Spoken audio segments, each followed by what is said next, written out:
স্বাগতম অনুভূতিকাতে। এখানে আমরা শোনাই এমন সব গল্প যা কল্পনা আর ভয়ের সীমা মুছে দেয়। আমি শুভ, আপনাদের গল্পকথক এবং গল্প লেখক। এই গল্পটা আমি শুনেছিলাম আমার এক মামার মুখে। তিনি থাকতেন ঝাড়খণ্ডের এক অরণ্য ঘেরা ছোট্ট গ্রামে। কুয়াশায় মোড়া এক দুপুরে তিনি বলেছিলেন এই কথাটা, কাঁপা কাঁপা গলায়, যেন কিছু লুকিয়ে আছে শব্দগুলোর ফাঁকে। গ্রামের নাম ভৈরবপুর। চারিদিকে ঘন জঙ্গল, মাঝে ছোট্ট একটা গ্রাম। এখানে সূর্য একটু তাড়াতাড়ি অস্ত যায়, আর রাত নামলেই যেন অন্ধকার গিলে ফেলে সব আলো। একদিন হঠাৎ করেই গ্রামের এক কোণে এসে হাজির হলো এক অচেনা মেয়ে। তার চোখে গভীর বিষাদ, কপালে এক টুকরো রূপোর টিপ, আর পায়ে নুপুরের মৃদু শব্দ। কেউ জানতো না সে কোথা থেকে এলো। সে নিজের নাম বলল নাগিনা। সে গ্রামের শেষ প্রান্তে এক পরিত্যক্ত কুঁড়ে ঘরে থাকতে শুরু করলো। লোকজন প্রথমে সহানুভূতিশীল ছিল, কিন্তু অদ্ভুত কিছু ঘটতে শুরু করলো। রাত হলেই শোনা যেত যেন কাঁসর ঘন্টার মতো শব্দ, আর মাঝে মাঝে গভীর নিঃশ্বাসের গর্জন।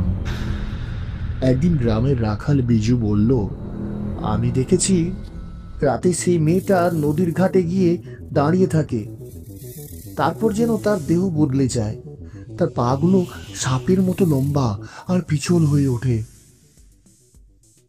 সবাই ভাবলো বিজু মিথ্যে বলছে, কিন্তু তারপর থেকেই গ্রামের লোকজন একের পর এক অদৃশ্য হয়ে যেতে লাগলো। প্রথমে গরিব জেলেরা, তারপর এক বনকর্মী। সবাই বলতো রাতে জঙ্গলে গিয়েছিল আর ফিরেনি। একদিন মাঝরাতে পান্ডে মাস্টার মশাই শুনলেন তার উঠানে কেউ ঘোরাঘুরি করছে। তিনি জানালা খুলে দেখলেন এক লম্বা কালো শরীর মাথা নিচু করে হামাগুড়ি দিয়ে চলছে। নাকি গলায় গুনগুন করে একটা মন্ত্র বলছে। সকালে উঠে দেখলেন উঠানে রক্তের দাগ, আর পোশাক ও কুর্তা ছিন্ন ভিন্ন। এক বৃদ্ধ সাধু গুরুমা বললেন, ও মিনা, ও কাল নাগিন।